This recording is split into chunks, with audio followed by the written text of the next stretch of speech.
We put a lot of work into this one, boys. You deserve it. Every single one of us put a lot of work into this one. Damn. I did hear him crash. Yeah.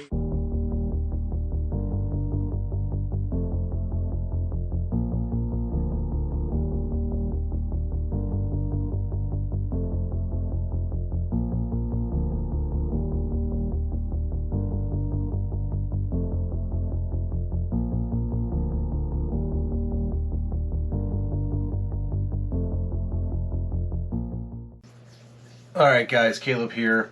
It is the beginning of August and I'm filming another SBO hunt breakdown. Our first video in the series, we did the breakdown of Nick's hunt for Ned, and it went pretty well and I really liked it, and it's something I like doing, so I'm going to continue the theme. And today we're going to talk about my biggest deer, the Traveler. And the Traveler is kind of the deer that sort of started how things are here at SBO now. Before the Traveler, we had some recovery videos and we had a lot of doe kills, a lot of turkey kills, some of that stuff, fishing in our trout camp, you know, going down to Camp Gore. But killing the Traveler really kind of jump-started our videos, and it was the perfect story per se, and it just really kind of gave us something to build off of. And 2019 ended up just being the perfect year. Dylan and Kasich had already killed nice bucks that you saw in the intro. Show some quick pictures of them. They killed some monsters that year. I ended up killing 2 bucks that year. After I killed Traveler, we went to Indiana. Doug killed a buck, public land, mature buck, which was awesome. And then I went to deer camp in Camp Gore, killed the biggest deer we've killed at Camp Gore, another nice, beautiful 10-point. Then we came back and Nick had his hunt for Ned. So it was just a great year. We haven't had a year like that since, and we would love to duplicate it this year. But the Traveler hunt was November 1st, 2019. I got my notes up here on the screen, the weather. I have the actual video back here. This is the entertainment side of that hunt. All our videos are done, obviously, for entertainment purposes, and we have the show. But this is going to be actually kind of like a scientific breakdown, just like the other one was, the Ned video. So it was November 1st. Like I said, it was my first big mature whitetail buck with my bow. Self-filmed, actually got it on video. It was an awesome night, probably one of the most fun nights we've ever had, and I kind of started the buck party trend. We'd already had a bunch of those, but this one was an actual deer that got shot. Went out and tracked him, found him. We weren't quite sure of the shot at the time, so there was some mystery involved. It was just all-around perfect night. But that season, 2019, I had 3 major shooters. I had No Brows, Fat Bastard, and the Traveler. There was a 4th mature buck, the Gimp, but he just wasn't a deer that I was trying to kill. But 3 mature shooter bucks on the property.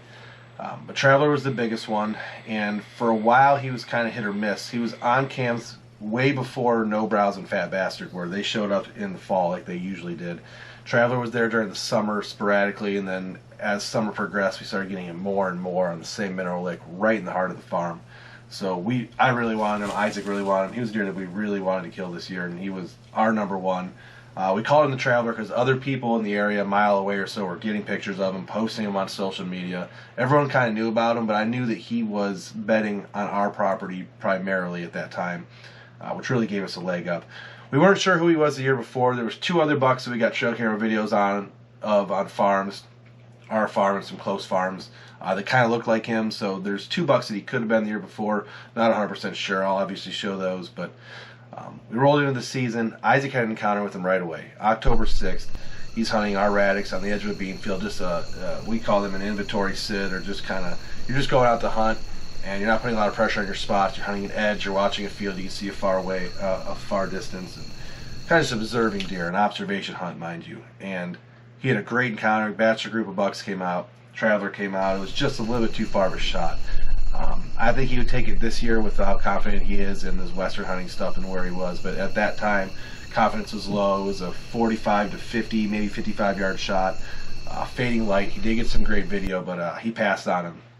Thank God he did. And after that, Traveler kind of went dark. We got a lot of trail camera videos of him. One time in killable light on a field edge, the same spot Isaac encountered him, but he just wasn't a deer that we were seeing while we were out hunting. We did a lot of hunting that year. I did a ton of hunting. The night I killed him, November 1st, I was hunting a ridge that we call Possum Run. Very small ridge. There's a crop field, a deep swamp, Possum Run, a small ridge, then another small valley with a creek, and then just big open woods for about a mile. So it's a little ridge that kind of divides the property up between hardwoods, bedding, big open forest, and crop fields. So the deer were using this ridge to kind of stage before going out into the crop fields at last light. I didn't hunt that ridge up until the last week of October. I kind of let it sit. I wanted it to marinate and become a great spot for the rut. I hunted 3 days in a row. So I hunted the 29th, I hunted the 30th, the 31st, and then the 1st.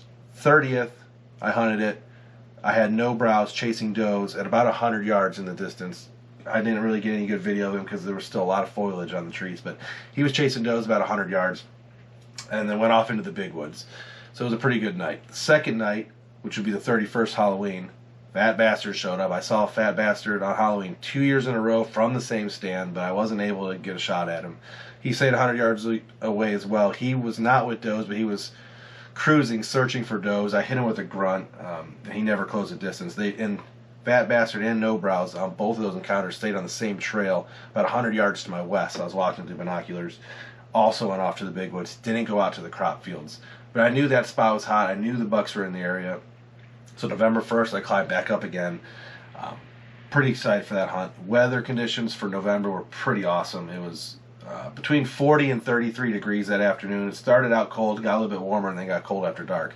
It was actually getting warmer that day. It went from 33 to 40 at last light, and then got cold after dark. Wind was 13 to 7 miles an hour, variable southwest, which was the key. I was facing west.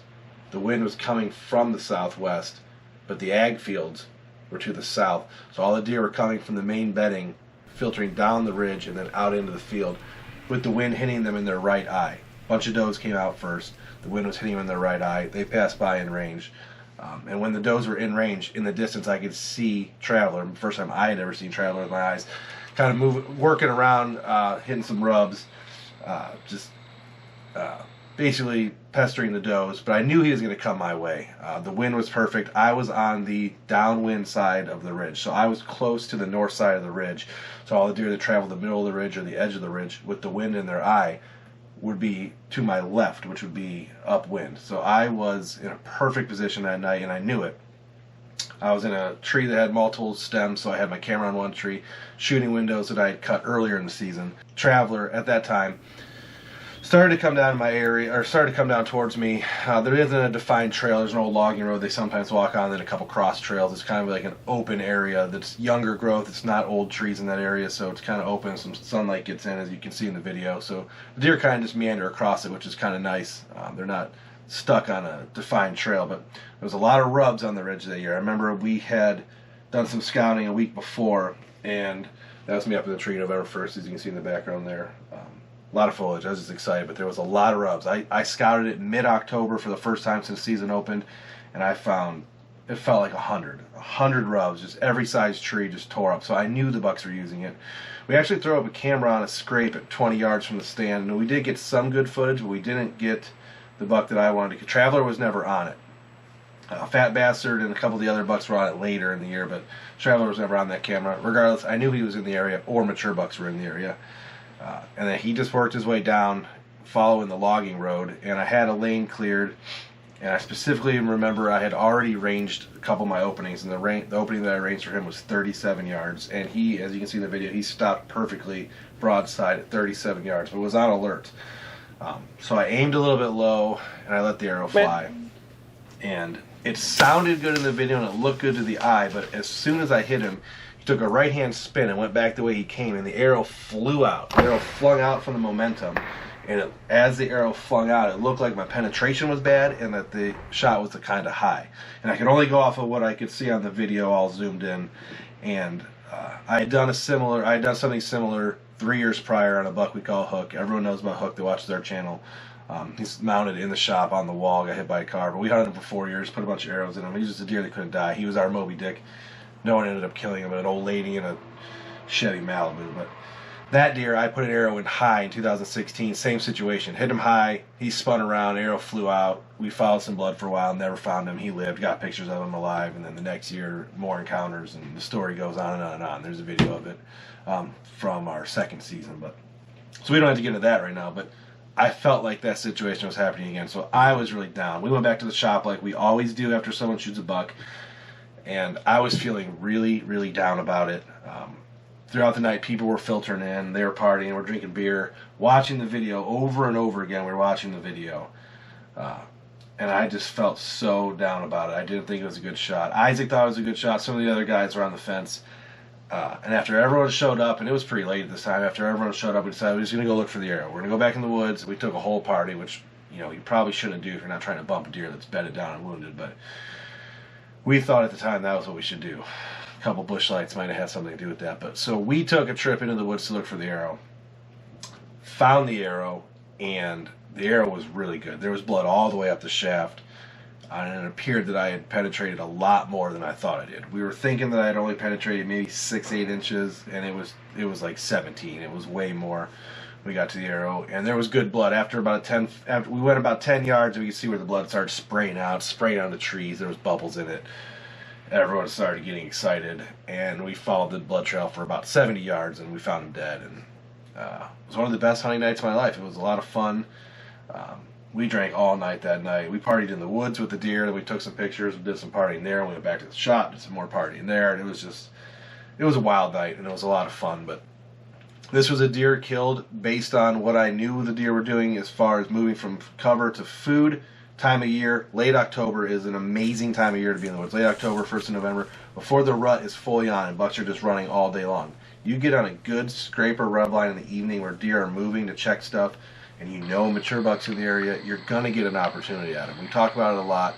I have another breakdown coming next week about my buck Massey, same type of situation, late October. I knew he was in the area, and I knew he would show eventually, just like Traveler did.